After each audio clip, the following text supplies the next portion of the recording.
menyiapkan hadiah untuk cucunya. Pesat bersama cucunya. Meskipun gadis itu telah kembali, tetapi putranya tidak memaafkan hal tersebut. Setelah memberikan hadiah kepada menantu, dia memutuskan untuk pergi. Lalu menantunya berkata, bahwa dia dan suaminya harus pergi bekerja. Mungkin butuh beberapa hari untuk kembali. Lalu siapa yang merawat anaknya? Yang merawatnya ada seorang pengasuh. Kakek kemudian pergi dengan kecewa.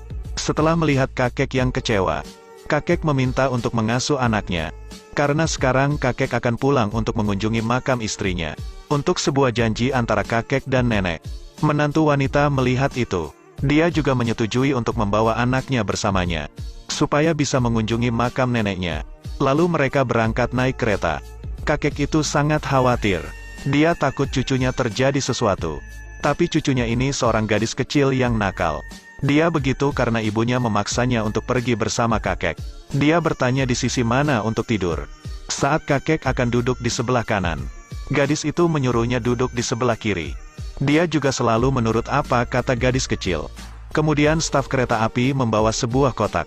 Di dalamnya ada seekor burung. Burung ini dibesarkan olehnya selama 8 tahun. Dia dan istrinya telah membuat janji. Siapa yang pergi lebih dulu? Kemudian dia harus membawa burung tersebut. Dan pergi ke kuburan untuk lepaskan burung itu. Ini juga tujuan dari perjalanan ini.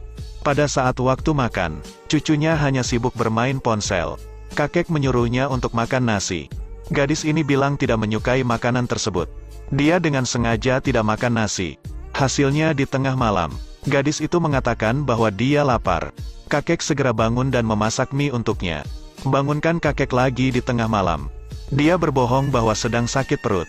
Karena khawatir pada gadis kecil itu, kakek mengantarnya ke sebuah toilet. Tetapi begitu dia pergi, gadis kecil malah bermain di depan kaca. Dia memanfaatkan kakek yang tertidur lelap. Diam-diam membuang sepatunya ke toilet. Di pagi hari, ketika semua orang turun dari kereta, kakek baru saja menemukan sepatunya. Dia tidak menyalahkan cucunya yang nakal. Buru-buru membawa gadis itu untuk memasuki bus. Kini tiketnya sedang diperiksa. 2 tiket ya, 1 dewasa dan 1 anak kecil. Namun di mana anak kecil itu? Kakek menoleh tapi tidak melihat dia berada. Dia mulai panik, berlari dan mencari kemana-kemana. Sampai dia tiba di sebuah minimarket. Patua langsung memarahi cucunya. Karena telah membuatnya takut setengah mati. Kemudian mereka berdua masuk ke dalam mobil dan pergi ke pegunungan. Namun di tengah jalan bus tersebut rusak. Semua penumpang harus turun dari bus untuk sementara. Ternyata Patua salah menaiki bus. Patua langsung panik. Beruntung dia memiliki seorang kenalan di sana. Jadi mereka tinggal di rumah kenalannya ini. Tapi gadis kecil ini tidak bisa tidur karena banyak nyamuk. Jadi dia memanggil kakeknya. Dengan mata kabur, dia duduk di samping cucunya, menemaninya hingga dia bisa tertidur. Keesokan paginya, mereka berdua naik mobil kembali. Kemudian saat di pertengahan jalan mengalami kecelakaan. Jadi mereka hanya bisa pergi ambil rute kecil lainnya. Gadis kecil itu berkata, dia memiliki batu di sepatunya. Kakek melihat itu hanya sebuah batu kecil. Tapi dia bertindak hiperbola, bahwa batu itu besar sekali. Di persimpangan jalan, dia bingung mengambil rute yang mana. Cucunya merasa harus pergi ke kiri. Tapi kakek gigi putuskan untuk pergi ke kanan. Hingga akhirnya mereka salah jalan. Sudah 1 jam dan mereka masih belum keluar dari gunung. Hal buruknya kini hujan lebat muncul. Patua mengajak cucunya berteduh di dalam gua. Menghangatkan diri di depan api unggun. Patua ingin berbagi perasaannya dengan cucu perempuannya. Di masa depan, apa yang ingin kamu lakukan? Gadis ini ingin menjadi orang kaya. Akhirnya mereka berdua berbicara banyak hal. Kini dia sudah lebih akrab dengan kakek. Kakek memberitahu cerita tentang nenek. Apakah dia cantik? Tentu saja dia cantik. Terkadang dia suka dengan air. Kadang juga suka dengan kabut. Dia banyak bercerita tentangnya. Buat cucunya mulai merasa penasaran. Siapa sangka pada pagi itu, ibu menelepon untuk menanyakan keadaan. Jika dia menjawab tersesat, pasti kakek akan dimarahi. Lalu dia menjawab sedang berada di taman yang sangat besar. Tapi Pak Tua merasakan, dia tidak pernah mengajarkan berbohong. Jadi memberitahu serangkaian fakta dan ceritakan pada menantu perempuan. Dia pikir dia akan dimarahi.